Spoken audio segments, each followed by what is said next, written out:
Hello dears to welcome back to our channel R K centre. दोस्तों आज के video में मैं आपको बताने वाला हूं हिस्ट्री मेजर 15 के पूरे सिलेबस के मोस्ट वीवीआई प्रश्नों को जो 100% आपके एग्जामिनेशन में मैच करने वाला। अगर बात करते हैं दोस्त हिस्ट्री मेजर 15 के सिलेबस का, तो इसका सिलेबस दोस्त बहुत लंबा है ना, और इसमें बहुत सारे क्वेश्चन पूछे गए हैं, बहुत तरह के क्वेश्चन पूछे गए हैं। लेकिन आपको घबराने की बिल्कुल ज़रूरत नहीं है। जिस प्रकार से मैंने आपको मेजर 12, 13, 14 में हेल्प किया, वीवीआई क्वेश्चन दिया और वो सारे क्वेश्चन आपके एग्जामिनेशन में मैच हुए, बिल्कुल सेम प्रकार से आज की वीडियो में मैं आपको हिस्ट्री मेजर 15 के मात्र 8 से 9 ऐसे वीवीआई क्वेश्चंस बताऊंगा जो 100% आपके एग्जामिनेशन में मैच हो जाएगा। और ये जो क्वेश्चन है वो 5 मार्क्स के लिए और 15 मार्क्स दोनों के लिए इंपॉर्टेंट होने वाला है। ठीक है, तो आपको घबराने की जरूरत बिल्कुल नहीं है। मैं जितने प्रश्न को बताऊंगा उससे बाहर एक भी क्वेश्चन आपको पढ़ना नहीं है और उससे बाहर एक भी क्वेश्चन एग्जाम में पूछेगा भी नहीं। ठीक है, तो देखिए बात करते हैं अगर पहले क्वेश्चन का। तो पहला क्वेश्चन में दोस्त आपको पढ़ के जाना है, सांस्कृतिक विरासत की परिभाषा दीजिए तथा इसके प्रमुख प्रकारों एवं ऐतिहासिक विकास पर विस्तृत टिप्पणी कीजिए। ठीक है, ये क्वेश्चन आपको पढ़ के जाना है। और यही क्वेश्चन में आपको ऐसे भी पूछ सकता है घुमा के कि भारतीय सांस्कृतिक विरासत की प्रमुख विशेषताओं का वर्णन करिए। क्वेश्चन आपको सांस्कृतिक विरासत आ जाए या तो फिर भारतीय सांस्कृतिक विरासत आ जाए। ठीक है, आपको वही आंसर लिखना है जो मैं क्वेश्चन नंबर 1 में आपको करवाऊंगा। किसमें? क्वेश्चन नंबर 1 में। ओके, फिर मेरे दोस्त क्वेश्चन नंबर 2 की अगर बात करें तो क्वेश्चन नंबर 2 में दोस्तों मैं आपको बताऊंगा भारत में मेलों की भूमिका सांस्कृतिक एकता और लोक परंपराओं के संरक्षण में किस प्रकार सहायक है। ठीक है, ये क्वेश्चन आपको ऐसे पूछ सकता है कि भारत में किसी एक प्रमुख मेला या तो त्यौहार के सांस्कृतिक विवरण प्रस्तुत करिए, है ना। तो क्वेश्चन नंबर दूसरा आपको ये पढ़ना है दोस्त। ठीक है, और क्वेश्चन नंबर 2 में मैं आपको यही क्वेश्चन का आंसर करवाऊंगा। ठीक, ऊपर कौन से प्रश्न है वो आपको ध्यान नहीं देना है ना, जो मैं आपको वही प्रश्न बता रहा हूँ जो वीवीआई क्वेश्चन है। ठीक, फिर देखिए तीसरे प्रश्न में आपको पढ़ के जाना है, तीर्थ यात्रा की परंपरा भारतीय सांस्कृतिक चेतना में किस प्रकार समाहित है। तीर्थ यात्रा के बारे में, है ना। यही क्वेश्चन आपको ऐसे पूछ सकता है कि हरिद्वार, प्रयाग एवं काशी जैसे तीर्थ की सांस्कृतिक पहचान पर चर्चा करिए। तो ये आपका तीसरा क्वेश्चन है। और तीसरे क्वेश्चन में दोस्त मैं आपको इसी चीज़ का आंसर करवाऊंगा। फिर बात करते हैं अगर दोस्त चौथे क्वेश्चन का। तो चौथे क्वेश्चन में आपको पढ़ लेना है, भारत में लोक कथाओं की विविधता और उनके सामाजिक उपयोगिता का मूल्यांकन करिए। ठीक है, ये क्वेश्चन आपको चौथा नंबर में पढ़ लेना है। इसकी चौथा नंबर में तैयारी मैं आपको करवाऊंगा। फिर 5वें नंबर की बात करते हैं। तो 5वें नंबर क्वेश्चन में आपको पढ़ना है, रामायण एवं महाभारत का संस्कृत मूल्यांकन करते हुए। ठीक है, देखिए क्वेश्चन आपको ऐसे रहेगा, रामायण एवं महाभारत का सांस्कृतिक मूल्यांकन करते हुए इसके नैतिक धर्म या तो कुछ भी रहेगा। ठीक है, ये क्वेश्चन आपको 5वां में पढ़ लेना है। छठे नंबर की बात करें तो छठा नंबर क्वेश्चन में आपको पढ़ना है, जातक कथाओं के माध्यम से बौद्ध धर्म के नैतिक सिद्धांतों का वर्णन करिए। ये आपको छठा पढ़ लेना है। 7वां मेरे दोस्त आपको पढ़ना है, भारत के प्रमुख लोक नृत्य की विशेषताओं को उनके क्षेत्रीय प्रसंग के साथ स्पष्ट करिए। ये आपका 7वां हो गया। फिर लास्ट क्वेश्चन आपको पढ़ लेना है, भारतीय स्थापक के कला के विकास में धार्मिक, सामाजिक एवं राजनीतिक कारकों की भूमिका पर विस्तार से चर्चा करिए। ठीक है, ये आपका लास्ट क्वेश्चन है 8वां। और अगर आप पढ़ना चाहते हैं तो एक क्वेश्चन ये पढ़ लीजिएगा, पंचतंत्र की कथाएं किस प्रकार जीवन व्यवहार से जुड़ी शिक्षा प्रदान करती है। ठीक है, इससे बाहर एक भी क्वेश्चन आपके एग्जाम में नहीं आएगा, मात्र आपको इतने प्रश्न पढ़ देना है। दोस्तों आज के वीडियो में हम लोग एक महत्वपूर्ण प्रश्न को क्लियर करने वाले हैं जो आपके एग्जामिनेशन के लिए बेहद आवश्यक होने वाला है। तो आज का प्रश्न हमारा ऐसे है, सांस्कृतिक विरासत की परिभाषा दीजिए एवं इसके प्रमुख प्रकार तथा ऐतिहासिक विकास पर विस्तृत टिप्पणी कीजिए। ये हमारा पहला प्रश्न है। यही क्वेश्चन दोस्तों घुमा के ऐसे पूछ सकता है आपको कि भारतीय सांस्कृतिक विरासत की प्रमुख विशेषताओं का वर्णन करिए और इसे अन्य सभ्यताओं की किस प्रकार विशिष्ट बनाती है। देखिए क्वेश्चन आपको ये कह रहा है कि भारतीय सांस्कृतिक विरासत क्या है, इसकी क्या विशेषताएं हैं ये बताइए, और ये जो है ना अन्य सभ्यताओं से कैसे अलग है उसके बारे में बताइए। तो चलिए सबसे पहले हम लोग ये समझते हैं कि आखिर सांस्कृतिक विरासत क्या है। उसके बाद हम लोग समझेंगे इसके प्रकार को, इसके ऐतिहासिक विकास को और इसके प्रमुख विशेषताओं को, है ना। तो सबसे पहले लिखेंगे दोस्त प्रस्तावना या तो परिचय। क्या लिखेंगे? प्रस्तावना लिखेंगे या तो फिर परिचय लिखेंगे, ठीक है। और लिखेंगे इस प्रकार से दोस्त कि हम जिस देश में रहते हैं उसका एक अपना इतिहास और पहचान होता है। ये सही बात है ना। जिस देश में हम रहते हैं, मान लीजिए हम भारत में रहते हैं, तो क्या भारत का अपना इतिहास नहीं है? क्या भारत की पहचान नहीं है ना। वही कह रहा है कि हम जिस देश में रहते हैं उसका एक अपना इतिहास होता है और अपनी एक पहचान होती है ना। कह रही हमारी सांस्कृतिक विरासत, यानी कि हमारे पूर्वजों ने जो हमें दिया है, जैसे कि रीति रिवाज, पूजा पाठ, मंदिर, ताजमहल, नाच गाना, भाषा, त्यौहार, कहानी, कविताएं, ये सब हमारी संस्कृति का हिस्सा है। मीन्स क्या कहा है कि हमारे पूर्वजों ने जो चीज़ें हमें दिया है, चाहे वो रीति रिवाज हो, चाहे वो पूजा पाठ हो, चाहे वो हमारे त्यौहार हो, है ना, ये सब का सब जो है हमारी संस्कृति का क्या है? हिस्सा है। और इसे ही हम लोग क्या कहते हैं? सांस्कृतिक विरासत कहते हैं। मैं सीधा समझिएगा कि हमारे पूर्वजों के द्वारा दिए गए चीज़ों को, चीज़ में आपका कुछ भी चीज़ आ सकता है, रीति रिवाज, भाषा, त्यौहार, कहानी, कविताएं, है ना, ये हमारी क्या है? सांस्कृतिक विरासत है। क्या है? सांस्कृतिक विरासत। कोई पूछेगा सांस्कृतिक विरासत का मतलब क्या है, तो आपको कहना है कि हमारे पूर्वजों के द्वारा दिए गए रीति रिवाजों को, त्यौहारों को, भाषाओं को, कहानी, कविताओं को ही क्या कहते हैं? सांस्कृतिक विरासत कहते हैं, ठीक है। अब देखिए कह रहा है कि ये हमें बताते हैं कि हम कौन हैं। ये कौन कौन बताता है? तो हमारे पूर्वजों ने जो चीज़ें दिया है ना, वो हमें बताते हैं कि हम कौन हैं और हमारा अतीत कैसा था, मतलब हमारे पूर्वज कैसे रहते थे। ये किससे पता चलता है? हमारी सांस्कृतिक विरासत से पता चलता है, ठीक है। कह रहा है कि भारत एक प्राचीन और महान संस्कृति वाला देश है। अगर बात करते हैं भारत का, तो भारत मेरे दोस्त महान संस्कृति वाला देश है। यहाँ की सभ्यता दुनिया की सबसे पुरानी सभ्यताओं में से एक है। कहाँ की सभ्यता? भारत की जो सभ्यता है, भारत की जो संस्कृति है, वो विश्व की सबसे पुरानी सभ्यताओं में से एक है। कह रहा दोस्त कि यहाँ की संस्कृति बहुत पुरानी है और अनोखी है। इसने समय के साथ बदलाव को अपनाया। किसने? यहाँ की संस्कृति ने और सभ्यता ने, लेकिन अपनी पहचान नहीं खोई। किसने नहीं खोई? तो भारत ने, ठीक है। अब देखिए क्वेश्चन में हम लोग को ऐसे पूछा था कि सांस्कृतिक विरासत की परिभाषा दीजिए कि आखिर सांस्कृतिक विरासत क्या है।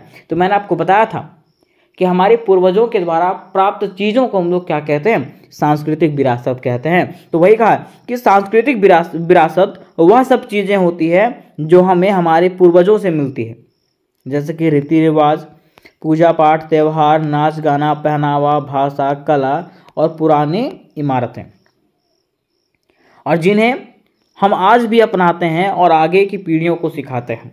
इसे ही हम लोग क्या कहते हैं? सांस्कृतिक विरासत कहते हैं। जैसे कि मान लीजिए हमारे पूर्वजों ने हम लोग को सिखा के गया कि हमारे रीति रिवाज कैसा होना चाहिए। अगर विवाह होता है घर में, विवाह का रीति रिवाज क्या होता है, ठीक है। और हमारे जो आने वाला जनरेशन है उन लोगों को हम लोग सिखा रहे हैं, है ना। तो क्या इसका आदान प्रदान हो रहा है कि नहीं? आगे की पीढ़ियों को हम लोग सिखा रहे हैं कि नहीं? हाँ, अगर हम लोग आगे की पीढ़ियों को सिखा रहे हैं तो हमारा सांस्कृतिक विरासत जो है वो क्या हो रहा है? आगे बढ़ता जा रहा है, ठीक है। अब आसान शब्दों में इसको समझे तो हम लोग कह सकते हैं कि वे सारी चीज़ें जो हमें हमारे पुरखों से मिली है, मीन्स पूर्वजों से मिली है, और जिसे हम अगली पीढ़ी को सौंपते हैं। अगली पीढ़ी को क्या? जो आने वाला जनरेशन है उसको हम लोग सौंपते हैं। मतलब पुरखों ने हम लोगों को सौंपा और हम लोगों ने आने वाली पीढ़ियों को सौंपा। उसे ही हम लोग क्या कहते हैं? सांस्कृतिक विरासत कहते हैं। क्या कहते हैं? सांस्कृतिक विरासत, जो हमेशा हमेशा से चलते आ रहा है, ठीक है। अब देखिए दूसरा क्वेश्चन में हम लोग को पूछा था कि सांस्कृतिक विरासत के प्रमुख प्रकार बताइए। क्या बताइए? कि सांस्कृतिक विरासत के क्या क्या प्रमुख प्रकार होते हैं। तो इसके पहले प्रमुख प्रकार की बात करें तो पहला प्रमुख प्रकार है भौतिक सांस्कृतिक विरासत। क्या है? भौतिक सांस्कृतिक विरासत। कह रहा है कि यह एक ऐसा विरासत है जिसे हम लोग देख सकते हैं, छू सकते हैं और महसूस कर सकते हैं। क्या कह रहा है? यह एक ऐसा विरासत है दोस्त जिसको हम लोग देख भी सकते हैं, छू भी सकते हैं और महसूस भी कर सकते हैं। उदाहरण के लिए ऐतिहासिक इमारतें जैसे कि ताजमहल है, कुतुब मीनार है, ये हमारे पूर्वजों ने हम लोगों को देके गया है। तो क्या हम लोग इसको छू नहीं सकते? हाँ। देख नहीं सकते? देख सकते हैं, ठीक है। महसूस नहीं कर सकते? कर सकते हैं, है ना। मंदिर हो गया, मस्जिद हो गया, चर्च हो गया, स्तूप हो गया, मूर्तियाँ हो गई, चित्रकला हो गई, पांडुलिपियाँ हो गए, पुराने सिक्के हो गए, हथियार हो गया, हस्तशिल्प हो गए, ये सब हमारे क्या हैं? तो भौतिक सांस्कृतिक विरासत। क्या है, भौतिक सांस्कृतिक विरासत, जिसको हम लोग देख सकते हैं, छू सकते हैं और महसूस कर सकते हैं। लेकिन दूसरा हमारा जो आता है वो आता है अमूर्त सांस्कृतिक विरासत। क्या आता है, अमूर्त। अमूर्त मतलब क्या होता है, तो यह वह विरासत है जिसे हम देख नहीं सकते लेकिन महसूस कर सकते हैं। मीन्स वैसा विरासत जिसको हम लोग देख नहीं सकते लेकिन महसूस कर सकते हैं, जैसे कि लोकगीत। ठीक है, हम लोग देख नहीं सकते हैं लोकगीत को, बस सुन सकते हैं और महसूस कर सकते हैं, है ना। तो ये सब चीज़ें जो है वो ऐसी विरासत है जिसको हम लोग देख नहीं सकते हैं लेकिन महसूस कर सकते हैं। ठीक है, अपने रीति रिवाजों को जो है ना हम लोग महसूस कर सकते हैं, जो हमारे पूर्वजों ने दिया है। ठीक है, फिर भाषा, साहित्य, मुहावरे, त्यौहार, लोक कथाएं, ये सब क्या है, तो अमूर्त सांस्कृतिक विरासत है। ठीक है, अब देखिए कह रहा है दोनों ही प्रकार की विरासत समाज के लिए बहुमूल्य होती है, और ये दोनों जो विरासत है वो समाज के लिए क्या है, बहुमूल्य है और एक दूसरे से जुड़ी हुई होती है। ठीक है, तो यहाँ तक हम लोगों ने इसके प्रकार को समझ गया। अब देखिए क्वेश्चन में हमारा ऐसे कहा था कि सांस्कृतिक विरासत का ऐतिहासिक विकास, कि ये जो सांस्कृतिक विरासत है इसका इतिहास कैसा रहा है, इसका विकास कैसे कैसे हुआ, उसके बारे में बताइए। तो कहा जाता है दोस्त कि भारत की सांस्कृतिक विरासत हजारों साल पुरानी है। भारत की जो सांस्कृतिक विरासत है वो हजारों साल पुरानी है। इसके विकास को हम विभिन्न कालों में बांट सकते हैं। इसके विकास को, सांस्कृतिक विकास के इतिहास को जो है हम लोग कई कालों में बांट सकते हैं। पहला हमारा आता है सिंधु घाटी सभ्यता। क्या आता है, सिंधु घाटी सभ्यता, जो 2600 ईस्वी से लेकर के 1900 ईस्वी पूर्व तक चलती है। ठीक है, कह रहा है कि यह भारत की पहली शहरी सभ्यता थी। यह जो है भारत की पहली शहरी सभ्यता थी। यहाँ की नगर योजना, मिट्टी की मूर्तियाँ, व्यापार प्रणाली सांस्कृतिक उन्नति को दर्शाती है। क्या दर्शाती है, तो यहाँ की जो नगर योजना है, जो मिट्टी की मूर्तियाँ हैं, जो व्यापार प्रणाली है, वो यहाँ की सांस्कृतिक उन्नति को दर्शाती है। ठीक है, फिर दूसरा आता है वैदिक काल, जो 1500 ईस्वी से लेकर के 600 ईस्वी पूर्व तक चला था। कहा जाता है कि इस काल में वेदों, उपनिषदों और धर्म ग्रंथों की रचना हुई। यज्ञ, संगीत, नृत्य और संस्कारों की नींव पड़ी। कब, इस काल में। ठीक है, फिर तीसरा हमारा कह रहा है बौद्ध और जैन काल। मिस कह रहा है कि 600 ईस्वी पूर्व से 200 ईस्वी पूर्व इसका कालक्रम रहा। इस काल में क्या हुआ, अहिंसा, संयम, ज्ञान की परंपरा को बल मिला। उसके साथ साथ बौद्ध स्तूप, जैन मंदिर और शिक्षाएं सांस्कृतिक धरोहर बनी। कब, 600 ईस्वी पूर्व से 200 ईस्वी पूर्व तक, 200 ईस्वी तक। ठीक है, फिर चौथा हमारा आता है मौर्य और गुप्त काल, है ना। अब कहा जाता है कि मौर्य काल में अशोक के शिलालेख और स्तंभ प्रसिद्ध हैं। मौर्य काल में क्या हुआ, तो मौर्य काल में अशोक के शिलालेख और जो स्तंभ थे वो सब क्या हुआ, प्रसिद्ध हुए। और गुप्त काल को जो है स्वर्ण युग कहा जाता था। ये आप लोगों ने क्वेश्चन पढ़ा होगा, क्योंकि यहाँ पे जो है कला, साहित्य, विज्ञान जो है ना खूब फला फूला था, मतलब इसका विकास हुआ था। ठीक है, फिर पांचवा हमारा आता है मध्यकाल, मीन्स इसका विकास कैसे कैसे हुआ। ठीक है, तो पांचवा हमारा आता है मध्यकाल, जो 8वीं से 18वीं सदी के बीच में चला था। कहा जाता है कि इस काल में भक्ति आंदोलन और सूफी परंपरा ने प्रेम और समरसता को बढ़ावा दिया। इस काल में भक्ति आंदोलन और सूफी परंपरा ने क्या किया, प्रेम और समरसता को बढ़ावा दिया। इस समय मंदिर निर्माण, मुगल स्थापक के जैसे कि लाल किला, ताजमहल ने क्या किया, हमारे संस्कृति को समृद्ध किया। ठीक है, ये कब हुआ, मध्यकाल में। उसके बाद हमारा छठा आता है आधुनिक काल। क्या आता है, आधुनिक काल। और कहा जाता है कि आज़ादी के संघर्ष में भी संस्कृति ने भूमिका निभाई।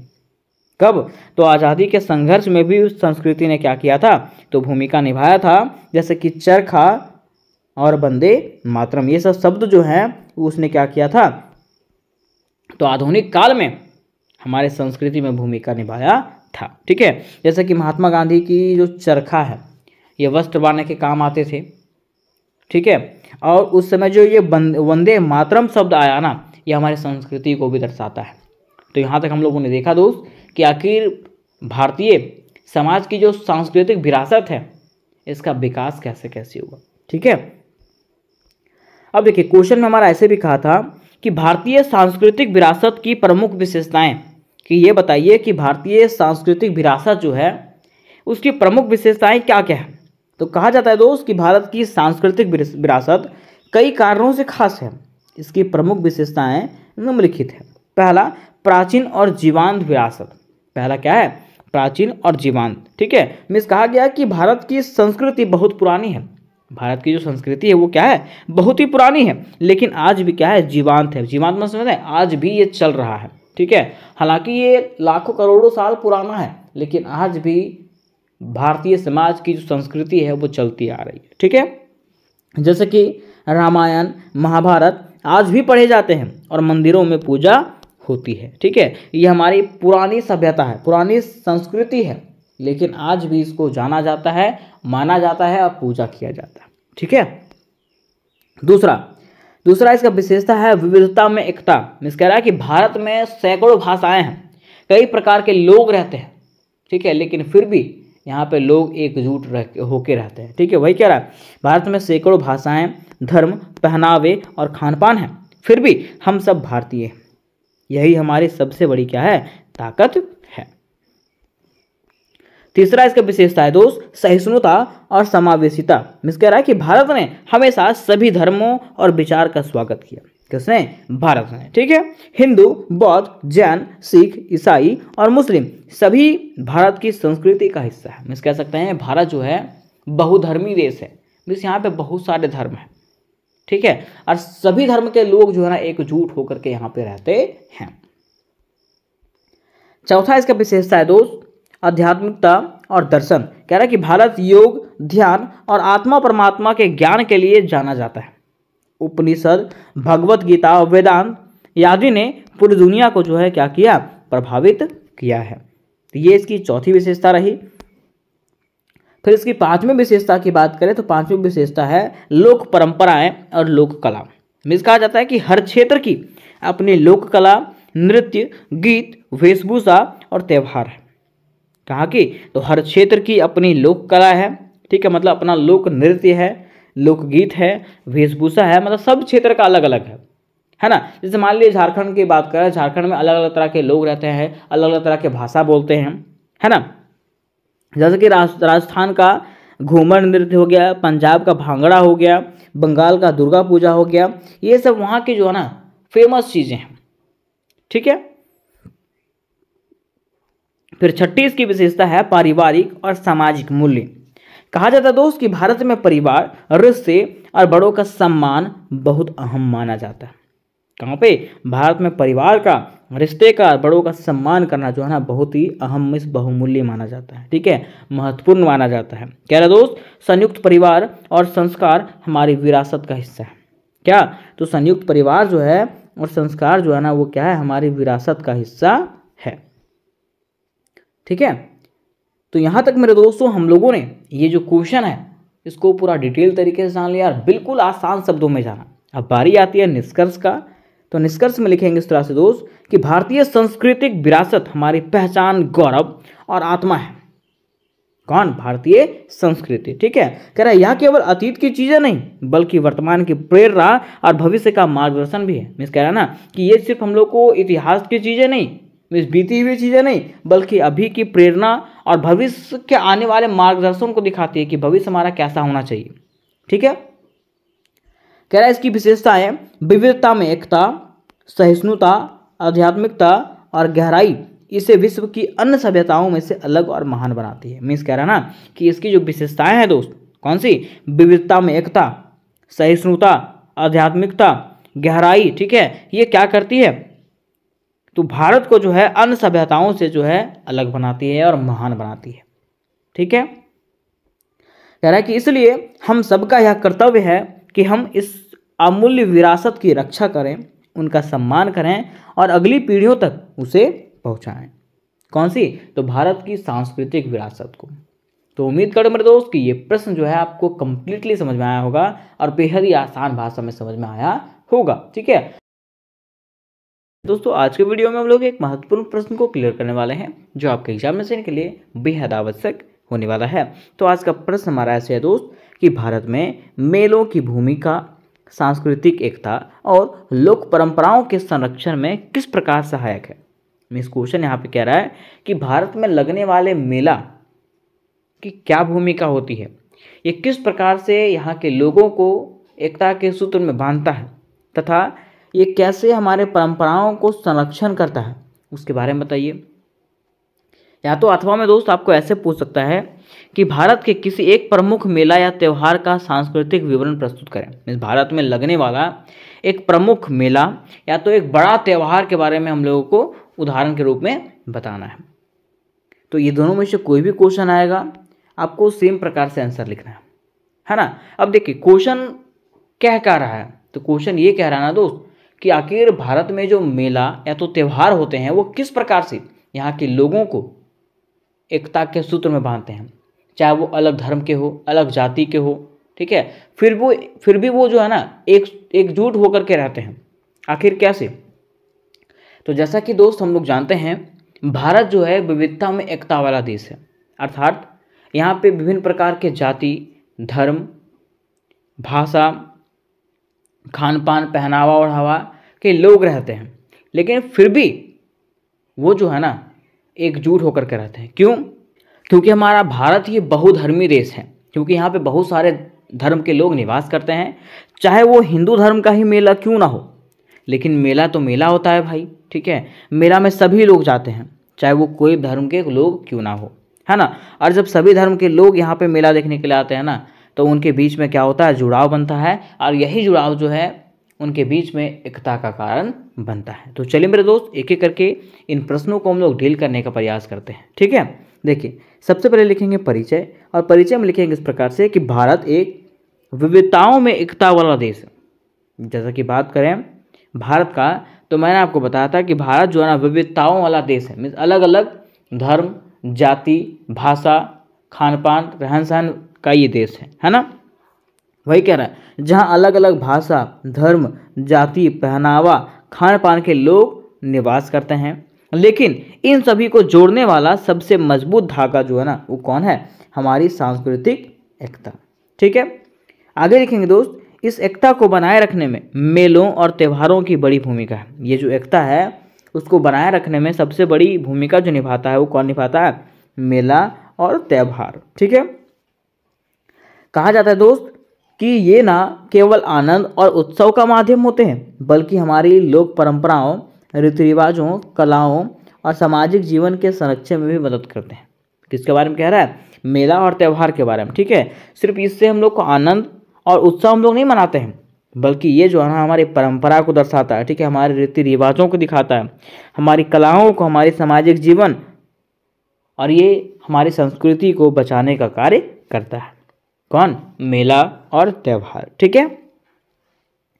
आगे लिखेंगे दोस्त, मेलों की भूमिका सांस्कृतिक एकता में, हमारी संस्कृति को एक करने में मेला की क्या भूमिका होती है। तो कहा जाता है दोस्त कि भारत में हर धर्म, क्षेत्र और समुदाय के अपने खास मेले होते हैं, लेकिन इनमें सभी वर्गों के लोग शामिल होते हैं। इस भारत में जितने भी धर्म के लोग हैं, जितने भी क्षेत्र के लोग हैं, सबका अलग अलग त्यौहार मनाया जाता है। जैसे हिंदुओं का अलग त्यौहार है, मुस्लिमों का अलग त्यौहार है, तो सबका अलग अलग त्यौहार होता है, लेकिन उसके बावजूद भी यहाँ पे सभी वर्गों के लोग जो है ना क्या करते हैं, मेला में शामिल होते हैं, ये त्यौहार में शामिल होते हैं, ठीक है। कह रहा उदाहरण के लिए देखिएगा, कुंभ मेला, पुष्कर मेला, सूरजकुंड मेला, छठ मेला, सोनपुर मेला आदि में हर वर्ग, हर जाति, हर क्षेत्र, हर भाषा के लोग जो है ना भाग लेते हैं, ठीक है। इससे क्या होता है, देश के विभिन्न हिस्सों के लोगों के बीच में सांस्कृतिक संवाद और आदान प्रदान होता है, जो एकता को मजबूत बनाता है, ठीक है। अब मान लीजिए जब यहाँ पे हर धर्म के लोग, हर जाति के लोग, हर समुदाय के लोग यहाँ पे आएंगे, तो इनके बीच में क्या होगा, संस्कृति का आदान प्रदान होगा, और जब संस्कृति का आदान प्रदान होगा तो इन सभी में क्या होगा, एकता बनेगा, ठीक है। आगे कह रहा है कि ये मेले अलग अलग समुदायों की धार्मिक अवस्थाओं को भी एक मंच पर लाते हैं। ये क्या कह रहा है कि ये मेले जो है ना अलग अलग समुदाय, मीन्स अलग अलग समुदाय के धार्मिक आस्थाओं को भी क्या करते हैं, एक मंच पर लाते हैं, एक जगह लाते हैं। जैसा कि कुंभ मेला हिंदू धर्म का धार्मिक आयोजन है, लेकिन यहाँ पे कई गैर हिंदू की भी श्रद्धा और संस्कृति को देखने आते हैं। देखिए अगर बात करते हैं अगर कुंभ मेला का, ठीक है। तो हालांकि कुंभ मेला जो है हिंदुओं का धार्मिक त्यौहार है, लेकिन यहाँ पे गैर हिंदुओं भी क्या करते हैं, वहाँ की श्रद्धा को और संस्कृति को देखने के लिए जाते हैं। और जब श्रद्धा और संस्कृति को देखते हैं तो उससे सीखते भी हैं। वही कह रहा है कि इससे धर्मों के बीच समझ और सहिष्णुता बढ़ती है। मतलब इस प्रकार से हमारा सांस्कृतिक एकता बढ़ता है। ठीक है। अब देखिए अगला हमारा क्वेश्चन था, लोक परंपराओं के संरक्षण में मेलों की भूमिका। मीन्स हमारे परंपराओं के संरक्षण में, बचाव में जो है ना, मेला की क्या भूमिका होती है। तो कह रहा दोस्त कि भारत के मेलों में लोक संगीत, लोक नृत्य, पारंपरिक खान पान, हस्तशिल्प, वेशभूषा और लोक कला का जीवंत प्रदर्शन होता है। अगर बात करें मेला में, तो मेला में संगीत का कंपटीशन होता है, ठीक है, नृत्य वगैरह होता है, पारंपरिक खान पान का माध्यम होता है वहाँ पे, ठीक है, और कई प्रकार के प्रतियोगिताएं जो है ना वहाँ पे होती है। ठीक है। वही कह रहा है कि जो परंपराएं आधुनिकता के चलते लुप्त हो रही है वो इन मेलों के माध्यम से फिर से जीवंत होती है। ठीक है। मीन्स वो परंपरा जो विलुप्त होती जा रही है, जैसे मान लीजिए कोई मेला लगा है ना, वहाँ पर रामलीला का नाटक होने लगा, मतलब भगवान राम के बारे में दर्शाया जा रहा है। ठीक है। तो लोगों को जो है ना फिर से वो चीज़ याद हो गई जो पहले घटित हुआ था। तो वही कह रहा है कि जो परंपराएं आधुनिकता के चलते लुप्त होते जा रही थी वो इन मेलों के माध्यम से फिर से क्या हो गई, जीवंत होती है। जैसा कि उदाहरण के लिए देखिएगा, कह रहा है उदाहरण के लिए राजस्थान के मेलों में लोक नृत्य, गेर और चरी, लोक संगीत, मांड, पंगी आदि का प्रदर्शन होता है। मीन्स जब राजस्थान में मेला लगता है ना, तो उस मेला में वहाँ का लोक नृत्य और लोक संगीत जो है उसका प्रदर्शन किया जाता है, जो युवाओं को अपनी जड़ों से जोड़ता है। मीन्स युवाओं को अपनी संस्कृति को दिखाता है कि हमारा संस्कृति क्या था, हमारा सभ्यता क्या था। ठीक है। आगे कह रहा है इसके साथ ही मेले स्थानीय कलाकारों, कारीगरों और शिल्पियों को अपने हुनर का प्रदर्शन करने और जीविका कमाने का अवसर भी देता है। मान लीजिए क्या कह रहा है कि अगर मेला लगता है तो मेला लगने से जो है ना क्या होता है, वहाँ के आसपास के जो कारीगर हैं, जो कलाकार हैं और जो मजदूर वगैरह हैं उसको क्या मिलता है, रोजगार मिलता है। ठीक है। मान लीजिए मेला लग गया तो मेला के अगल बगल दुकानें लगेंगी, बलून का दुकान है, मिठाई का दुकान है, खिलौना का दुकान है, तो इससे क्या होगा, लोगों को रोजगार मिलेगा। वही यहाँ पे कह रहा है। ठीक है। अब देखिए बात करते हैं अगर उदाहरण का, तो उदाहरण में हम लोग मान लेते हैं कुंभ मेला को। किसको, कुंभ मेला को, क्योंकि क्वेश्चन में आपको ऐसे भी दे सकता है कि किसी एक मेला या तो त्यौहार का विवरण दीजिए। ठीक है। तो यहाँ पे आज के उदाहरण में हम लोग जानेंगे कुंभ मेला के बारे में। किसके बारे में, कुंभ मेला के बारे में, जो हमारी भारत की सांस्कृतिक एकता का प्रतीक है। ठीक। कह रहा दोस्त कि भारत का सबसे प्रसिद्ध और विशाल मेला है कौन, कुंभ मेला, है ना। कह रहा कि यह मेला प्रयागराज, हरिद्वार, उज्जैन और नासिक में हर साल 12 वर्षों पर लगता है। क्या कह रहा है कि कुंभ मेला जो है ना प्रयागराज, हरिद्वार, उज्जैन और नासिक में 12 साल के बाद लगता है। ठीक है। मीन्स 12 साल में लगता है। कह रहा है इसके अलावे हर 6 साल पर जो है ना अर्धकुंभ भी लगता है। यह दुनिया का सबसे बड़ा धार्मिक मेला है। मीन्स देखिए 12 साल में कुंभ का मेला लगता है ना, और प्रत्येक 6 वर्ष में जो है ना अर्धकुंभ का मेला लगता है, और यह जो है दुनिया का सबसे बड़ा धार्मिक मेला है। क्या, कुंभ मेला। ठीक है। अभी आप लोगों ने महाकुंभ का नाम सुना होगा, तो उसी से ये मेला जुड़ा हुआ है, कुंभ। ठीक है।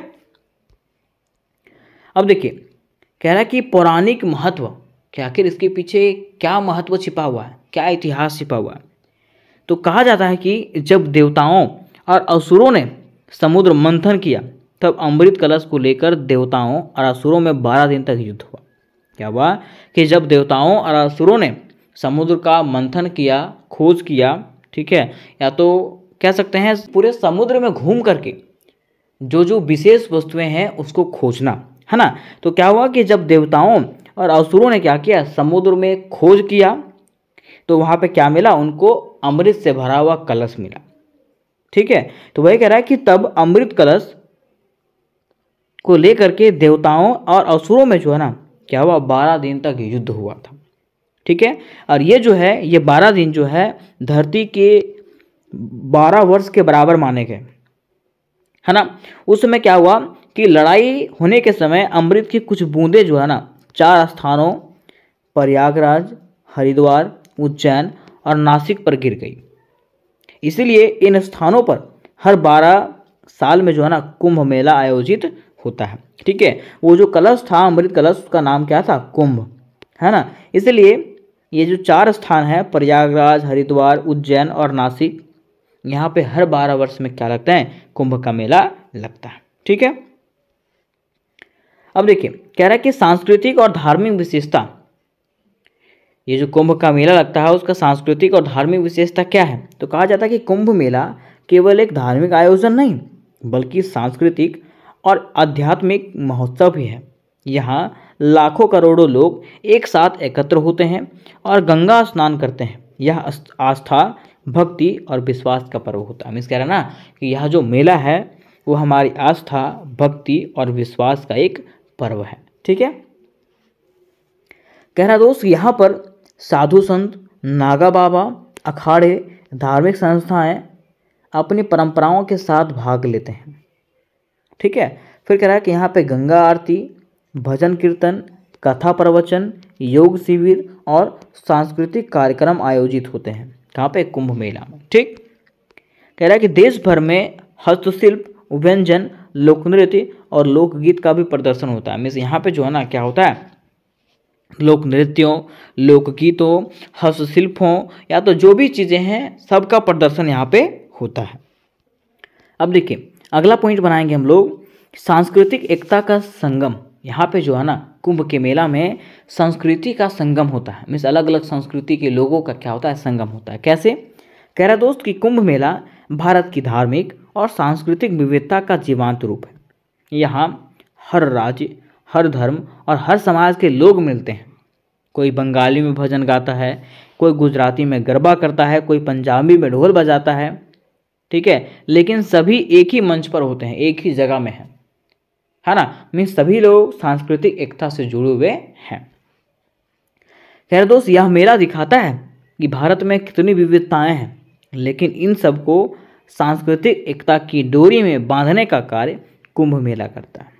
ठीक है, सबको एक जगह लाने का कार्य कौन करता है, कुंभ मेला। में कह सकते हैं भारत के मेला और त्यौहार। ठीक है,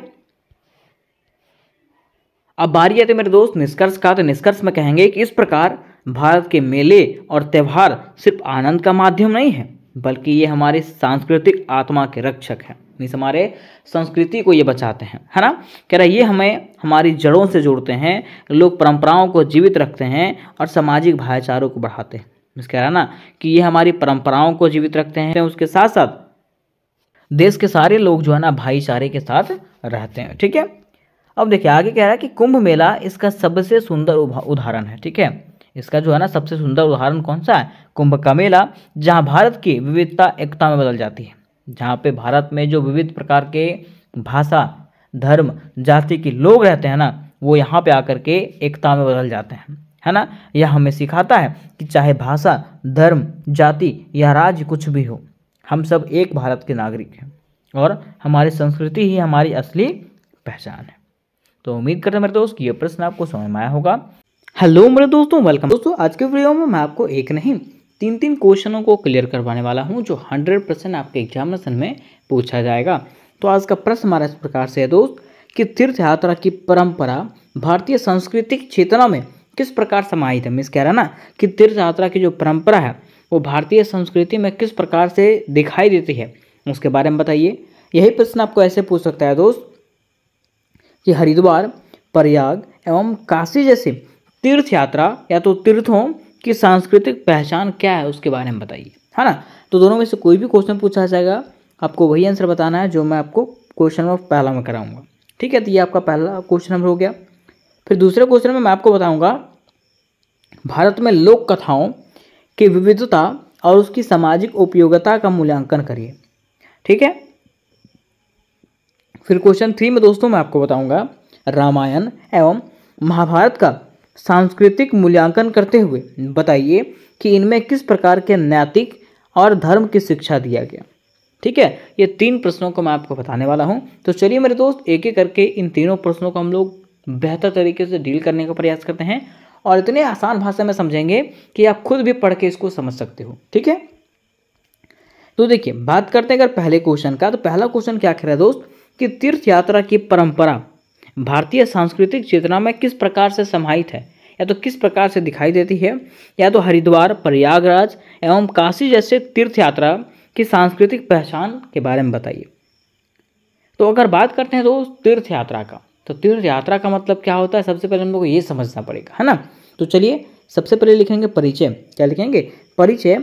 और लिखेंगे दोस्त इस प्रकार से कि भारत में तीर्थ यात्रा एक प्राचीन परंपरा है। तीर्थ की यात्रा करना जो है ना, आप कभी अपने घर वालों से भी सुने होंगे कि हमको तीर्थ यात्रा करने के लिए जाना है, यहाँ जाना है, वहाँ जाना है ना। तो वही कह रहा है कि भारत में तीर्थ यात्रा करना जो है ना एक प्राचीन परंपरा है, जो ना केवल धार्मिक आस्था से जुड़ा है बल्कि सामाजिक, सांस्कृतिक और नैतिक मूल्यों से भी गहराई से जुड़ा हुआ है। मिस कह रहा ना कि तीर्थ यात्रा करना सिर्फ धार्मिक आस्था नहीं है, बल्कि ये सामाजिक भी है, सांस्कृतिक भी है और नैतिक मूल्यों से भी ये गहराई से जुड़ा हुआ है। ठीक, आगे कह रहा है भारतीय संस्कृति में तीर्थ का अर्थ है वह पवित्र स्थान जहाँ जाकर के व्यक्ति आत्मिक शुद्धि और मोक्ष की कामना करता है। देखिए भारतीय संस्कृति की अगर बात करें तो भारतीय संस्कृति के अनुसार से तीर्थ का मतलब क्या होता है, तो तीर्थ का मतलब होता है वैसा पवित्र स्थान जहाँ पर व्यक्ति जा करके अपने आत्मा को शुद्ध करता है, या तो फिर मोक्ष की कामना करता है, मोक्ष पाने की कामना करता है, उसको हम लोग क्या कहते हैं, तीर्थ कहते हैं। ये किसके अनुसार से? भारतीय संस्कृति के अनुसार से। अब कह रहे हैं इन तीर्थ स्थलों पर जाना केवल पूजा या धार्मिक क्रिया नहीं, बल्कि यह व्यक्ति की आध्यात्मिकता, उन्नति और समाज में एकता का प्रतीक भी है। क्या कह रहा है कि ये जो तीर्थ स्थल हैं वहाँ पे जाना सिर्फ ये नहीं दिखाता है कि हम लोग पूजा पाठ करने के लिए या तो धार्मिक क्रिया करने के लिए आए हैं, बल्कि ये जो है ना व्यक्ति की उन्नति को और समाज में एकता का प्रतीक भी होता है। क्योंकि यहाँ पे जो है ये तीर्थों में कई प्रकार के लोग आते हैं, कई प्रकार के धर्म के लोग, कई प्रकार के जाति को लोग आते हैं। ठीक है, और जब वो आपस में आकर के मिलते हैं ना तो उनके संस्कृति में अदलाव बदलाव होता है, आदान प्रदान होता है।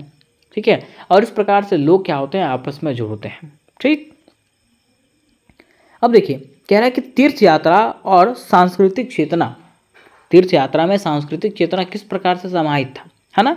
तो कह रहा है कि भारत में तीर्थ यात्रा को जीवन के 4 पुरुषार्थों में से मोक्ष प्राप्ति का मार्ग माना गया। देखिए हमारे जीवन के 4 पुरुषार्थ हैं, कौन कौन से? तो धर्म, अर्थ, काम और मोक्ष, है ना। तो इसमें से तीर्थ को जो है ना मोक्ष का प्राप्ति का मार्ग माना गया। तीर्थ को क्या माना गया? मोक्ष की प्राप्ति का मार्ग माना गया। ठीक है, आगे कहा गया कि तीर्थ यात्राएं लोगों को आत्मनिरीक्षण, संयम, त्याग और सेवा का अनुभव कराती है। मीन्स तीर्थ की यात्रा करने से लोगों के मन में क्या क्या आता है? तो आत्मनिरीक्षण, वो अपने आप को निरीक्षण करता है। ठीक है, संयम बरतता है, त्याग और सेवा का अनुभव कराता है ना। ये यात्राएं दोस्त न केवल व्यक्तिगत शुद्धि का मार्ग है, बल्कि सामूहिकता, सहिष्णुता और राष्ट्रीय एकता की भावना को भी मजबूत करता है। ये जो है ना सिर्फ एक ही व्यक्ति के शुद्धि का मार्ग नहीं है ये, बल्कि ये पूरे समाज का, सहिष्णुता का, ठीक है, और राष्ट्रीय एकता का जो है ना ये क्या करती है, भावना दिखाती है। ठीक है, अब देखिए यहाँ पे उदाहरण में हम लोग को पूछा था कि हरिद्वार, प्रयागराज और काशी के बारे में बताइए। तो बात करते हैं दोस्त अगर हरिद्वार का, जिसका हरिद्वार का तो कहा जाता है कि हरिद्वार उत्तराखंड में स्थित एक पवित्र तीर्थ स्थल है, जिसे गंगा द्वार भी कहा जाता है। हरिद्वार को क्या कहा जाता है? गंगा द्वार भी कहा जाता है। कह रहा दोस्त यह वह स्थान है जहाँ गंगा नदी हिमालय से मैदानों में प्रवेश करती है। ठीक है, अगर हरिद्वार कुंभ मेले के 4 स्थलों में से एक है। हरिद्वार जो है ना वो कुंभ मेला जहाँ पे लगता है उन 4 स्थलों में से एक स्थान है। कह रहा कि यहाँ हर की पौड़ी पर गंगा आरती एक बड़ा सांस्कृतिक आयोजन होता है। यह स्थान सनातन परंपराओं, वेदों और गंगा भक्तों की आस्था का केंद्र है। कौन सा स्थान? तो उत्तराखंड में हरिद्वार। ठीक है, फिर दूसरा हमारा आता है प्रयागराज, जो इलाहाबाद में है ना। कह रहा कि प्रयागराज को त्रिवेणी संगम के कारण विशेष महत्व प्राप्त है, जहाँ गंगा, यमुना और अदृश्य सरस्वती नदियों का संगम होता है, इसलिए इसको त्रिवेणी संगम कहा गया है ना, क्योंकि 3 नदियों का यहाँ पे संगम होता है। कह रहे दोस्त कि यह स्थान कुंभ मेला का सबसे प्रमुख स्थल माना जाता है। कौन सा स्थान? प्रयागराज। ठीक है, कह रहा कि यह धर्म, ज्ञान, तप और वैराग्य की भूमि है। कौन सा? तो इलाहाबाद में प्रयागराज। आगे कह रहा दोस्त कि तीर्थराज यानी तीर्थों का राजा कहा जाता है। किसको? प्रयागराज को जो है ना तीर्थराज कहा जाता है, में तीर्थों का राजा कहा जाता है। ठीक है, ये ध्यान रखिएगा, है ना। उसके बाद हमारा आता है तीसरा काशी। कौन सा आता है? काशी, जिसको हम लोग वाराणसी के नाम से जानते हैं। अब कह रहा दोस्त कि काशी को भगवान शिव की नगरी कहा जाता है। जैसे कि बात करें काशी का, तो काशी को जो है ना भगवान शिव की नगरी कहा जाता है। इसे मोक्ष प्राप्ति का सर्वोच्च स्थान माना गया। किसको? काशी को, मिस बनारस में, है ना, वाराणसी को। ठीक है, कह रहा दोस्त यहाँ की गंगा आरती, मंदिर, घाट और बनारसी संस्कृति विश्वविख्यात है। कहाँ की? काशी की, है ना। खैर दोस्त काशी ना केवल धार्मिक स्थल है बल्कि साहित्य, संगीत और शिक्षा का भी केंद्र है। कौन सा? काशी। ठीक है, तो इस प्रकार दोस्त तीर्थ यात्रा भारतीय जीवन शैली और सांस्कृतिक चेतना का अभिन्न अंग है। इस प्रकार से हम लोग कह सकते हैं कि तीर्थ यात्रा जो है ना वो हमारी जीवन शैली और हमारी संस्कृति का एक अंग है, जो व्यक्ति को धर्म, सदाचार और सामूहिकता का अनुभव कराती है। ठीक है, तो उम्मीद करते हैं मेरे दोस्त कि ये जो प्रश्न है आपको समझ में आ गया होगा। अब बारी आती है मेरे दोस्त क्वेश्चन नंबर नेक्स्ट का, जो हमारा इस प्रकार से था कि भारत में लोक कथाओं की विविधता और उनकी सामाजिक उपयोगिता का मूल्यांकन करिए। देखिए क्वेश्चन क्या कह रहा है कि भारत में लोक कथाओं का विविधता में लोक कहानी जो है ना वो अलग अलग है। क्यों? तो कहानी अलग अलग इसलिए दोस्त क्योंकि अगर भारत की बात करें तो भारत को विविधता का देश कहा जाता है। यहाँ पे कई प्रकार के जाति, कई प्रकार के धर्म के लोग निवास करते हैं। ठीक है, और सभी धर्मों, सभी जातियों का अलग अलग कहानी है। इसलिए कहा गया है कि भारत में लोक कथाओं की विविधता और उनकी सामाजिक उपयोगिता का मूल्यांकन करें। ठीक है, सबका अलग अलग कहानी है, कथा है, और उसका सबका जो है ना सबका अलग अलग उपयोग भी है। तो चलिए हम लोग समझते हैं कि आखिर क्यों यहाँ पे लोक कथाओं का विविधता है और इसका क्या क्या महत्व है ना। तो सबसे पहले लिखेंगे दोस्त परिचय। लिखेंगे कि भारत एक विशाल और विविधता से भरा हुआ देश है, जहाँ हर क्षेत्र, हर भाषा और हर समुदाय की अपनी लोक कथा में कहानियाँ हैं, है ना। ये कहानियाँ दादी नानी या बुजुर्गों के जरिए बच्चों को सुनाई जाती थी। ठीक है, इन्हें हम लोक कथाएं कहते हैं। मिस कह रहा है कि वे कहानियाँ जो दादी नानी या तो बुजुर्गों के द्वारा बच्चों को सुनाई जाती थी उसको हम लोग लोक कथाएं या तो लोक कहानी कहते हैं। कह रहे दोस्त ये कहानियाँ बहुत पुराने समय से चली आ रही है और समाज में बहुत काम की होती है। ठीक है, आगे लिखेंगे लोक कथाओं की विविधता। आखिर लोक कथाओं में अलगाव क्यों है, बदलाव क्यों है? तो कहा जाता है कि भारत की हर भाषा और क्षेत्र में अलग अलग प्रकार की लोक कथाएं प्रचलित है। मतलब लोक कहानियाँ जो है प्रचलित है। जैसे कि पंचतंत्र और जातक कथाएं जो है ना नीति और शिक्षा प्रदान करती है। कौन सा? पंचतंत्र और जातक कथाएं जो है ये क्या करती है, हम लोग को नियम सिखाती है और शिक्षा प्रदान करती है। दूसरा कह रहा राजस्थानी लोक कथाएं जो हम लोग को वीरता और बलिदान की कहानियां बताती है। तीसरा झारखंड की आदिवासी कथाएं जो है कहानियां जो है हम लोग को प्रकृति, देवी देवताओं से जोड़ती है। तथा चौथा दक्षिणी भारत की देवी कथाएं जो है ना हम लोग को शक्ति की आराधना से जुड़ी हुई है ना। तो इसलिए कहा गया है कि भारत में हर भाषा या तो हर क्षेत्र में जो है ना कथाओं की विविधता है। मिस कथाओं का, कहानियों का अलगाव है, अलग अलग है। ठीक है, अब कह रहा है इसकी सामाजिक उपयोगिता, समाज में इसका क्या उपयोग है। तो कहानी का समाज में उपयोग जो है ना पहला है नैतिक शिक्षा। कथा और कहानी जो है हम लोग को क्या करता है, नैतिक शिक्षा सिखाता है। कैसे? कह रहा है कि लोक कथाएं बच्चे को अच्छे बुरे का भेद बताती है। लोक कथाएं जो होती है ना, मीन्स कहानियाँ जो होती है वो बच्चों को जो है ना अच्छे और बुरे का भेद बताती है। जैसे कि कछुआ और खरगोश का आप कहानी सुने होंगे, है ना। इससे इस कहानी से जो है ना धैर्य और निरंतर प्रयास का संदेश मिलता है। ठीक है, कि आप धैर्य रखिए, पैसेंस बना के रखिए और लगातार मेहनत करते रहिए, आप जरूर जीतोगे।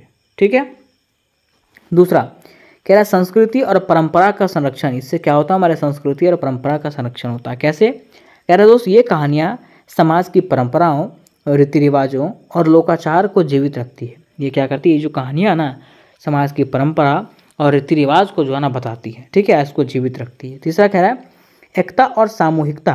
मीन्स कह रहा है विभिन्न लोक कथाएँ विभिन्न समुदायों के बीच सांस्कृतिक सेतु का काम करती है।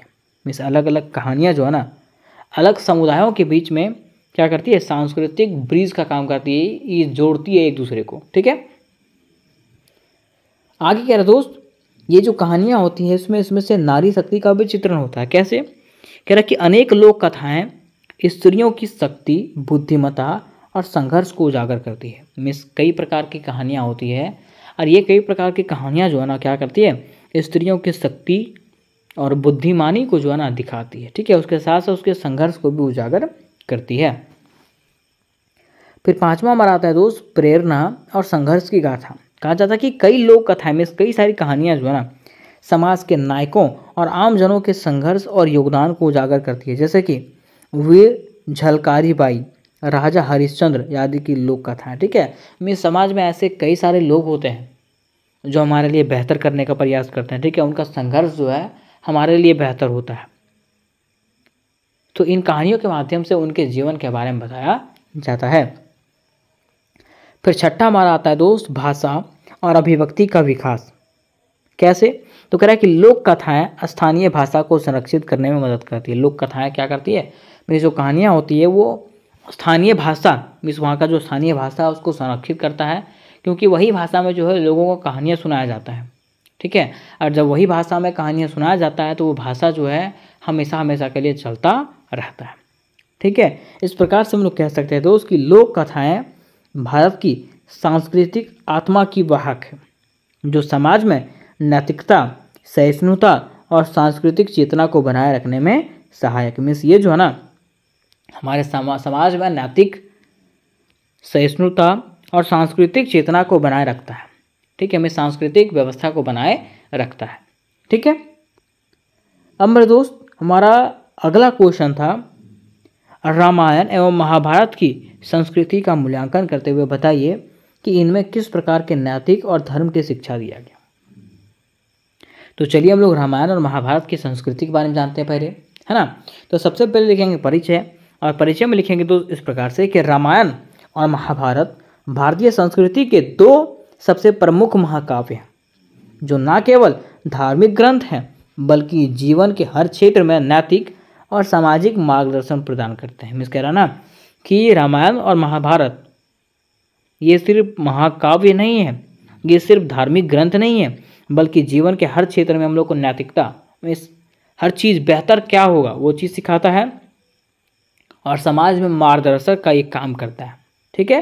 कह रहा इन ग्रंथों में धर्म, नीति, कर्तव्य और जीवन के आदर्श स्वरूपों का गहराई से वर्णन मिलता है, इसमें रामायण में और महाभारत में, ठीक है। तो चलिए हम लोग सबसे पहले समझते हैं रामायण का नैतिक मूल्यांकन, कि आखिर रामायण में किस प्रकार के नैतिक विचारों का वर्णन किया गया है ना। तो कहा गया है दोस्त कि रामायण में भगवान राम को मर्यादा पुरुषोत्तम कहा गया। किसको, तो रामायण में भगवान राम को जो है ना मर्यादा पुरुषोत्तम कहा गया। वे एक आदर्श पुत्र, आदर्श पति, आदर्श भाई और आदर्श राजा के रूप में प्रस्तुत किए गए। कौन, भगवान राम, ठीक है। कह रहा देखिए यहाँ पे है पितृभक्ति, उन्होंने अपने पिता का भी भक्ति किया, ठीक है, मतलब आदर्श पुत्र थे वो। कैसे, कह रहा कि राम ने पिता के वचन को निभाने के लिए वनवास को स्वीकार कर लिया, मीन्स वो अपने पिता के आदर्श पुत्र थे, ठीक है।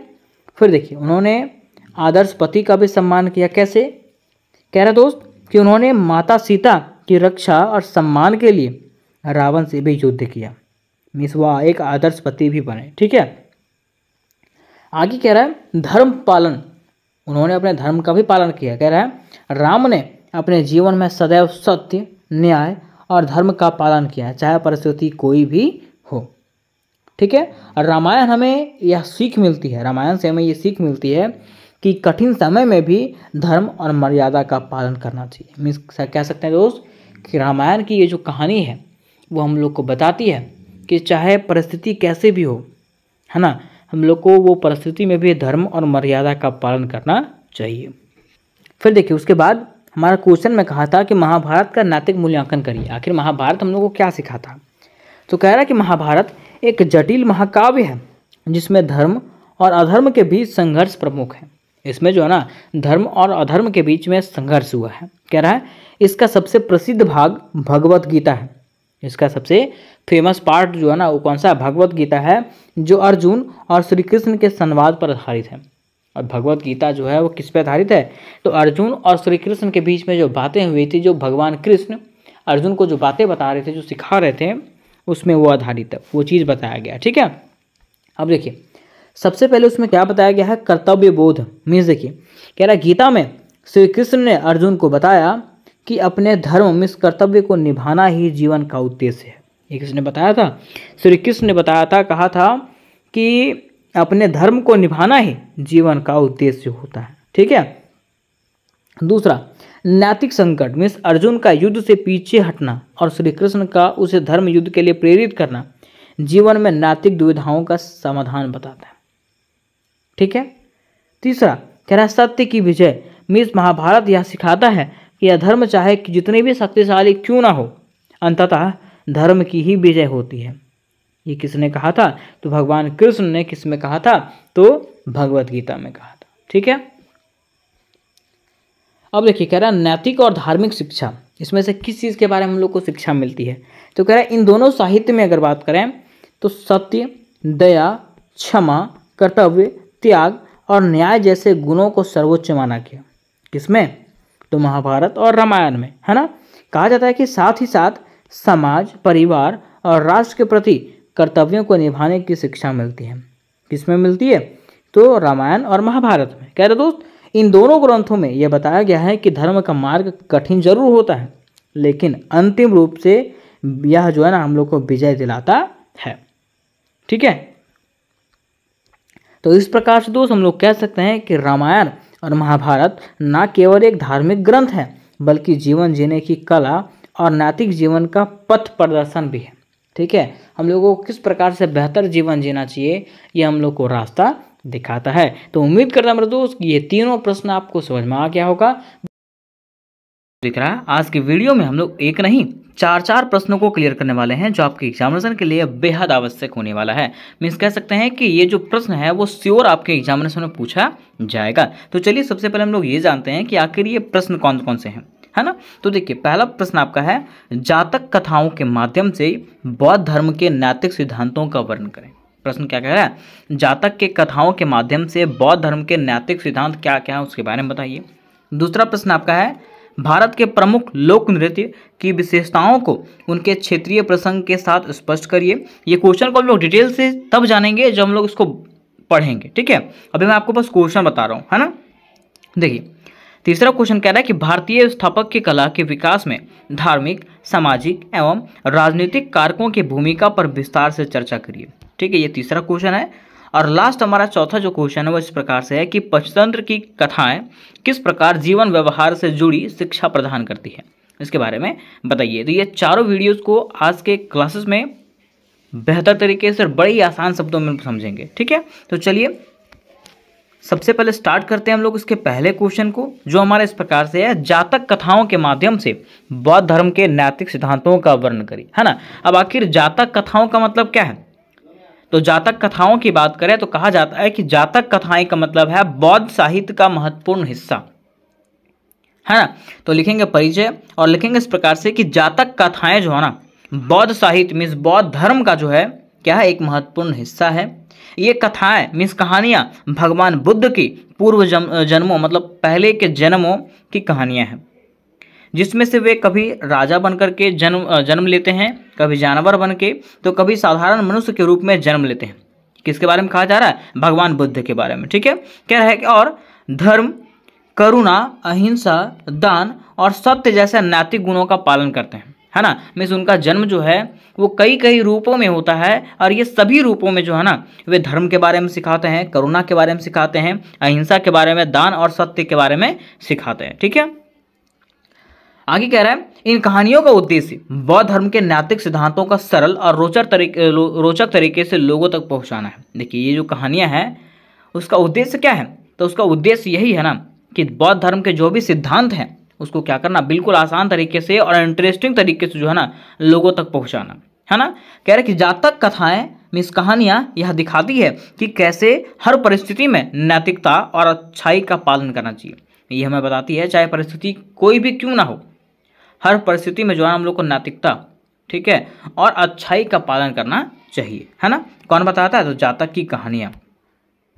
अब देखिए क्वेश्चन में अगर आपको कहीं पूछ ले कि जातक की कहानियां किसके बारे में है, तो आपको बताना है कि जातक की कहानियां बौद्ध साहित्य का एक महत्वपूर्ण अंग है जो गौतम बुद्ध के पूर्व जन्मों के बारे में बताता है, ठीक है। देखिए उदाहरण के लिए देखें तो कह रहा है कि सिंह और सियार की कथा मीन्स कहानी यह सिखाया जाता है कि अहंकार विनाश का कारण बनता है। मीन्स सिंह और सियार की जो कहानी है उसमें से सिखाया जाता है ना कि अहंकार जो है ना मनुष्य के विनाश का कारण बनता है, ठीक है। उसके साथ साथ सुधोधन और हिरण्यकशिपु की कथा यह दिखाती है कि सत्य और धैर्य का अंत में हमेशा जीत होता है। इन लोगों की जो कहानी है ना वे हमें अंत में बताती है कि सत्य का और धैर्य का जो है ना हमेशा अंत में क्या होता है, जीत ही होता है, ठीक है। हम लोगों ने बहुत ऐसा कहानी देखा है, बहुत ऐसा कहानी सुना है जिसमें हमेशा सत्य की ही जीत होती है, ठीक है। आगे लिखेंगे बौद्ध धर्म के 5 प्रमुख सिद्धांत, कि आखिर बौद्ध धर्म के 5 प्रमुख सिद्धांत कौन कौन से हैं। तो पहला इनका सिद्धांत है अहिंसा। कह रहा है कि किसी भी प्राणी को हानि ना पहुंचाना, ठीक है। दूसरा सिद्धांत है सत्य, है ना, सच्चाई बोलना और झूठ से बचना। तीसरा इनका सिद्धांत है अपरिग्रह, मतलब लालच ना करना, ठीक है। चौथा है शील अर्थात नैतिक जीवन जीना, ठीक है, आदर्श जीवन जीना, ठीक है। और पांचवा है ध्यान और करुणा अर्थात मन की शुद्धता और सभी के प्रति दया रखना। ये उनकी 5 सिद्धांत है और यही 5 सिद्धांतों को जातक के कहानियों के माध्यम से लोगों तक पहुंचाया जाता है, ठीक है। कह रहा है कि जातक कथाओं में इन सिद्धांतों को कहानी के पात्रों द्वारा दिखाया जाता है और जातक की कथा जो है उसमें से इन सिद्धांतों को जो है ना कहानी के माध्यम से दिखाया जाता है और बुद्ध ने खुद इन कथाओं के माध्यम से अपने शिष्यों को शिक्षा दिया था। और ये जो कहानियाँ लिखी गई है ये कहानियाँ खुद भगवान बुद्ध ने अपने शिष्यों को शिक्षा देने के लिए रचा था, ठीक है। तो यहाँ तक हम लोगों ने क्वेश्चन नंबर 1 को समाप्त किया। अब बारी आती है क्वेश्चन नंबर 2 का, जो हमारा इस प्रकार से था कि भारत के प्रमुख लोक नृत्य की विशेषताओं को उनके क्षेत्रीय प्रसंग के साथ साथ स्पष्ट करिए। देखिए क्वेश्चन ये कह रहा ना कि भारत में बहुत तरह के लोग रहते हैं, ठीक है, और बहुत तरह के जब लोग रहते हैं तो हर क्षेत्र में जो है ना उनका अलग लोक नृत्य होता है। तो आखिर उनका जो अलग लोक नृत्य है उसकी क्या क्या विशेषताएं हैं उसके बारे में, ठीक है। तो सबसे पहले लिखेंगे तो उस परिचय, और परिचय में लिखेंगे इस प्रकार से कि भारत विविधताओं का देश है ना। मीन्स यहाँ पे कई प्रकार के जाति, धर्म, भाषा और नस्ल के लोग रहते हैं, ठीक है। वही कह रहा है कि भारत विविधताओं का देश है जहाँ हर राज्य की अपनी संस्कृति, पहनावा, भाषा और लोक कला होती है, ठीक है। लोक नृत्य उन नृत्यों को कहा जाता है जो किसी विशेष क्षेत्र, समुदाय या त्यौहार से जुड़े होते हैं। अब देखिए बात करते हैं अगर लोक नृत्य का, तो लोक नृत्य का मतलब क्या होता है। तो लोक नृत्य का मतलब होता है वैसा नृत्य जो कोई विशेष स्थान के लिए हो, ठीक है। जैसे मान लो अगर झारखंड की बात करें तो झारखंड में अगर कोई नृत्य है तो वो हमारा लोक नृत्य कहलाएगा, है ना। तो वही कह रहा है लोक नृत्य उन नृत्यों को कहते हैं जो किसी विशेष क्षेत्र, समुदाय या त्यौहार से जुड़े हुए होते हैं, है ना, और जनमानस में जनता के भावनाओं को अभिव्यक्त करते हैं।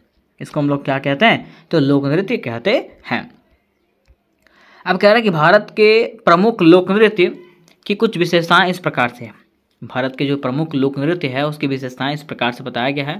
पहला हमारा आता है आंचलिकता। ये जो नृत्य है वो कहाँ का है, तो कह रहा है लोक नृत्य स्थानीय भाषा, वेशभूषा और संगीत पर आधारित होते हैं। लोक नृत्य जो है ना वो स्थानीय भाषा, वेशभूषा और संगीत पर आधारित होता है, जैसे कि पंजाब का भांगड़ा, गुजरात का गरबा और राजस्थान का घूमर, है ना। फिर देखिए दूसरा इसका विशेषता है सामूहिकता। कह रहा है कि ये नृत्य अधिकतर समूह में किया जाता है। यह जो नृत्य है, यह जो डांस है वो अधिकतर आप देखते होंगे समूह में किया जाता है, मीन्स ग्रुपिंग डांस किया जाता है और इसमें पुरुष और महिलाएं दोनों भाग लेते हैं।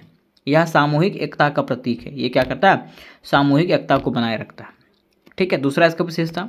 तीसरा इसका विशेषता है त्योहारों या उत्सवों से जुड़ाव। कह रहा है कि लोक नृत्य जो है ना खास करके मौक़ों पर किए जाते हैं, ठीक है, मतलब खास मौक़ों या तो त्योहारों पर किए जाते हैं, जैसे कि ओणम, बैसाखी, नवरात्रि, पोंगल, है ना, ये सब त्योहारों पे जो है ये सब नृत्य किया जाता है।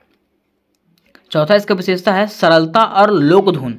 कह रहा है इन नृत्यों में कठिन मुद्राएं नहीं होती, ये जो नृत्य होते हैं वो उसमें कठिन मुद्रा मतलब कठिन डांस नहीं होता है, ठीक है, बल्कि बिल्कुल आसान और स्वाभाविक चाल होता है जिसको कोई भी व्यक्ति कर सकता है। हमेशा ऐसा डांस होता है जिसको कोई भी व्यक्ति देख करके कर सकता है, ठीक है, वह कह रहा है सरलता और लोकधुन। ठीक, अब देखिए कह रहा है कि प्रमुख लोक नृत्य और उनके क्षेत्र, कि कौन से प्रमुख लोक नृत्य हैं और वो कौन सा क्षेत्र में होता है। जैसे बात करते हैं अगर भांगड़ा का, तो भांगड़ा कहाँ कहाँ होता है, तो ये पंजाब का क्या है, लोक नृत्य है ना। कह रहा है कि यह कृषि पर्व बैसाखी पर किया जाता है, ये जो है ना कृषि पर्व बैसाखी पर किया जाता है, ठीक है। दूसरा आता है गरबा, तो गरबा कब होता है, तो ये जो है ना गुजरात में होता है और नवरात्रि में महिलाएं गरबा करती है, ठीक, नवरात्रि के समय में, ठीक। तीसरा बात करते हैं अगर घूमर का, तो ये जो है ना राजस्थान का है और ये कब होता है, तो राजस्थानी महिलाओं के द्वारा पारंपरिक नृत्य किया जाता है, ठीक है। चौथा हमारा है लावनी, ये कहाँ होता है, महाराष्ट्र में होता है। कह रहे हैं इसमें भाव भंगिमा के साथ तेज लय होता है, ठीक है, मतलब अपने भावों को दर्शाया जाता है ना। ये कहाँ पे होता है, महाराष्ट्र में, ठीक है। फिर छठा हमारा आता है बिहू, ये कहाँ होता है, असम में। कह रहा है यह नए साल के स्वागत में किया जाता है, न्यू ईयर के स्वागत में ये डांस किया जाता है। फिर सातवां हमारा है छऊ, जो झारखंड में और उड़ीसा में किया जाता है। यह जो डांस है वो मुखौटे पहन करके किया जाने वाला वीर रस से भरपूर नृत्य होता है। ये कहाँ का किया जाता है, तो झारखंड में और उड़ीसा में। तो हम लोगों ने यहाँ तक जाना कि आखिर कौन से प्रमुख लोक नृत्य है और उनके कौन से क्षेत्र हैं, ठीक है, और कब मौके पे कौन से मौके पे ये डांस किया जाता है ना। अब देखिए यहाँ पे कह रहा है कि लोक नृत्य केवल मनोरंजन ही नहीं है, बल्कि ये संस्कृति, परंपरा और लोक जीवन का जीवंत चित्रण है। ये नृत्य हमारी संस्कृति को जीवित रखने का माध्यम है। मिस कह रहा है ना कि लोक नृत्य से हम लोग बस मनोरंजन नहीं करते हैं, ये हमारी संस्कृति और परंपरा को जीवित रखता है, ठीक है। यह जो नृत्य है हमारी संस्कृति को जीवित रखने का क्या है, एक माध्यम है। तो यहाँ तक हम लोगों ने ये क्वेश्चन को भी समाप्त कर लिया। अब बारी आती है क्वेश्चन नंबर तीसरा का। क्वेश्चन नंबर तीसरा हमारा ऐसे है कि भारतीय स्थापत्य कला के विकास में धार्मिक, सामाजिक एवं राजनीतिक कारकों की भूमिका पर विचार से चर्चा करिए, ठीक है, विस्तार से चर्चा करिए, है ना। कह रहे कि भारतीय स्थापत्य कला जो है उसका विकास कैसे हुआ, और जब विकास हुआ तो धार्मिक क्षेत्र में, सामाजिक क्षेत्र में, राजनीतिक क्षेत्र में इसकी क्या भूमिका रही उसके बारे में बताइए, ठीक है। तो सबसे पहले लिखेंगे दोस्त परिचय, और परिचय में लिखेंगे इस प्रकार से कि भारतीय स्थापत्य कला का इतिहास बहुत प्राचीन है, जो मंदिरों, स्तूपों, किलों, महलों, भवनों और मस्जिदों के रूप में दिखाई देता है। इस भारत का जो स्थापत्य कला है, ठीक है, उसका इतिहास जो बहुत पुराना है ना। और यह जो इतिहास है हम लोगों को मंदिरों, स्तूपों, किलों, महलों, भवनों और मस्जिदों के रूप में पता चलता है, ठीक है। कह रहा है इसके विकास में धार्मिक, सामाजिक और राजनीतिक सभी कारकों की महत्वपूर्ण भूमिका रही है। किसके विकास में, तो भारतीय स्थापत्य कला के विकास में, ठीक है। तो चलिए सबसे पहले हम लोग ये जानते हैं कि आखिर भारतीय स्थापत्य कला के विकास में धार्मिक कारक क्या है ना, इसका क्या भूमिका रहा। तो कह रहा है कि धर्म भारतीय स्थापत्य कला का सबसे बड़ा प्रेरक रहा। धर्म जो है ना भारतीय स्थापत्य कला के विकास का सबसे बड़ा क्या रहा है, प्रेरक रहा है। कैसे, तो देखिए एग्जाम्पल यहाँ पे दिया हुआ है कि बौद्ध धर्म के समय में स्तूप मीन्स सांची स्तूप, बिहार और चैत्य बनाए गए। कब, बौद्ध धर्म के समय में, है ना। फिर कह रहा है हिंदू धर्म में मंदिर निर्माण की परंपरा शुरू हुई, जैसे कि खजुराहो, कोणार्क और मीनाक्षी मंदिर, ये धर्म से जुड़ा हुआ है, ठीक है। तीसरा कह रहा है जैन धर्म के तहत दिलवाड़ा और रानकपुर जैसे सुंदर मंदिर बने, ठीक है। चौथा कह रहा है इस्लाम के आगमन से मस्जिद, मकबरे और महल बने, जैसे कुतुब मीनार और ताजमहल। तो ये सब सारे के सारे जो है ना हमारे धर्म से ही जुड़े हुए हैं। किससे, धर्म से, इसलिए ये धार्मिक कारण है, ठीक है।